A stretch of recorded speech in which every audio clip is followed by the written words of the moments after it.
Lalabas na si Maricel sa usapan natin, sa mga problema natin. I've given you all the chances para maayos mo ang sarili mo. You're the one who's always messing up. Kung kausapin mo ako, para kung tau-tauhan mo lang. Ano ako dito, ha? Disusing robot? Utusan mo? Asawa ko ang anak mo. Then act like one. Umayos ka, Gerald. Bigyan mo ng kahiyan ng anak ko. Lumugar ka sa ayos! Lumugar ka sa tama! Kahit naman anong gawin ko eh. Kahit pa sumuha ako ng dugo dito, hindi magbabago yung pagtingin mo sa akin. Alam mo bakit? Basura ng tingin mo sa akin, tama ba? Hindi totoo yan. Hindi totoo yan. Alam ko na. Ex-girlfriend ko yung asawa mo, di ba? Hindi mo matanggap na ako na.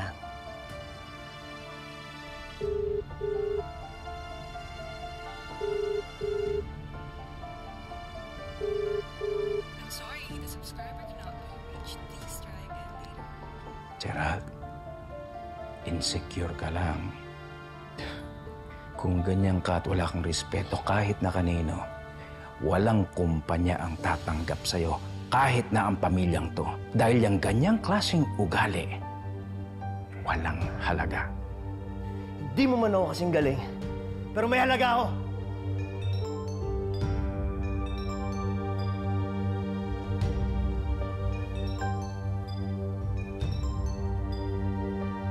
Oh, Gina, bakit?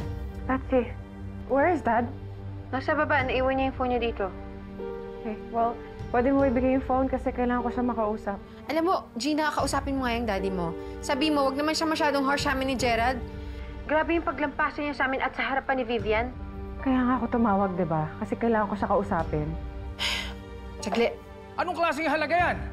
Simpleng bagay, pumapalpak ka! Yan ba? Palpak? Sino palpak? Tama na!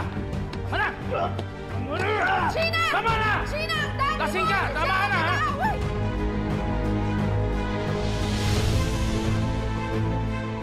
Tignan mo! Dad! Dad, anong ginagawa mo kay Gerald? Wala akong ginagawa sa kanya eh. Patayin mo na yan. Wala kayong pakialam dito. No, Betsy, don't do that.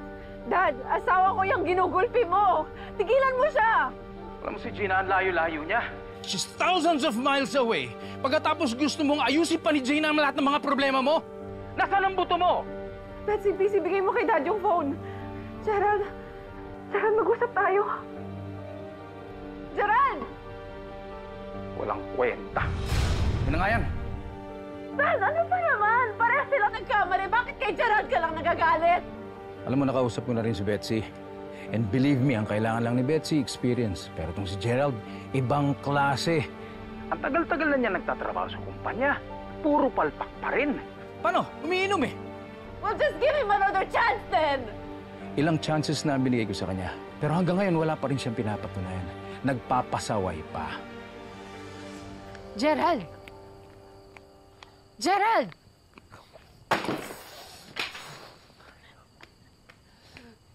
Ah! Ano ba, tama na? Manapak ng tao, lalo na yung binan kong yan! Sira ka ba? Oras na patulan mo si Robert, hindi ka na makakaapak sa bahay na to. Yun ba yung gusto mo? Hihiyabang nilang lahat! Hihiyabang nilang lahat! Ah! Alam mo kung di mo lang asawa to?